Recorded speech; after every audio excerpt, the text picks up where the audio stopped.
With the credibility of many established personality assessment tools coming under fire, how can we really understand who we are and how we behave? Now, this question is at the heart of leadership development. Welcome to this latest series of How to Work with Humans. At Threshold, we train business leaders in the art of getting the best out of human beings. And here we explore the standout topics from our recent sessions and the science behind them.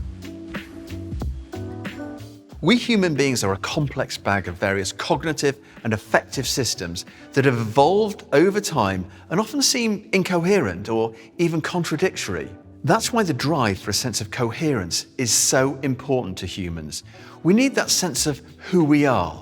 The fields of both psychology and neuroscience are providing compelling evidence that this comes down to the story we tell ourselves about ourselves. For some of us, we will have evolved that story without being aware of it, while others may have greater awareness and proactively manage their story. For all of us, it's our story above anything else that drives that belief about who we are, what we do, and the outcomes we get. To understand what we mean by this, it's worth taking a detour into the story of Scared Straight. It's an American program to help youths identified as being at risk of slipping into criminality early in life. And we're grateful to Professor Timothy Wilson, author of Redirect, for this example. The rationale behind Scared Straight is that teenagers slip into a life of crime because they don't truly understand the consequences. So it makes sense to confront them with those consequences.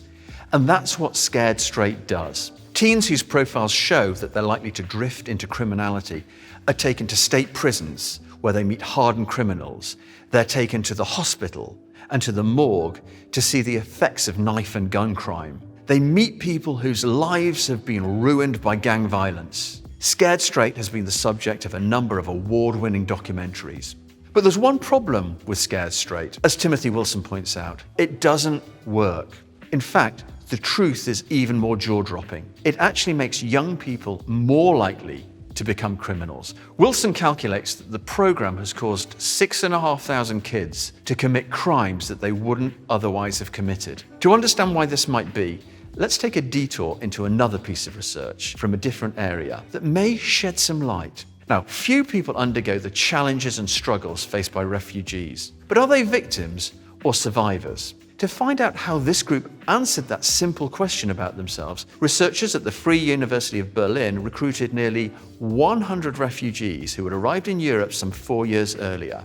They were split into two groups. One group was invited to reframe their experience by reading statements written by what appeared to be previous refugee students about how their experiences had made them more resilient and independent. They also wrote about incidents and lessons learned in their own lives that might help them to become good students. The other refugees, the control group, were asked to focus on good study techniques only. Both groups were then invited to choose a logical thinking exercise of varying degrees of difficulty. The reframing group opted for more challenging exercises than the control group. Their written activity, based on their own lives, was then independently analysed. For the reframing group, their writing was considered to be much more motivating and empowering, and it suggested that they felt they had greater control over their lives. When this idea was applied to a group of over 500 refugee students a year later, they were found to have engaged 23% more than the control,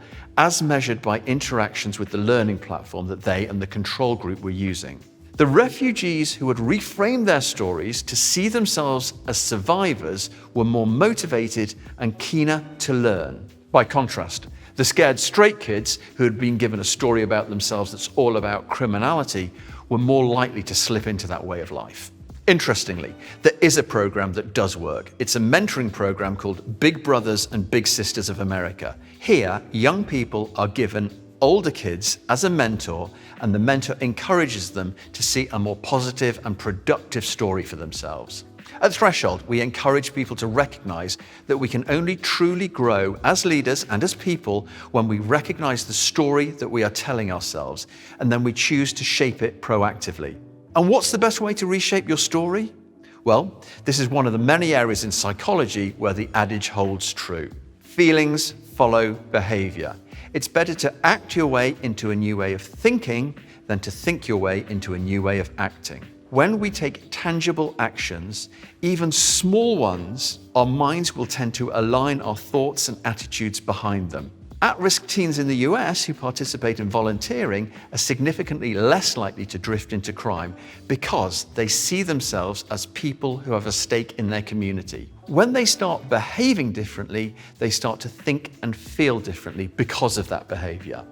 What story are you telling yourself? What do you want your story to be instead? And what actions can you take that will help you to move your own story in that direction?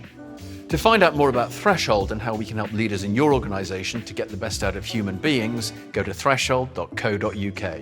You can watch the rest of our How to Work with Humans series on our channel. Do share and subscribe.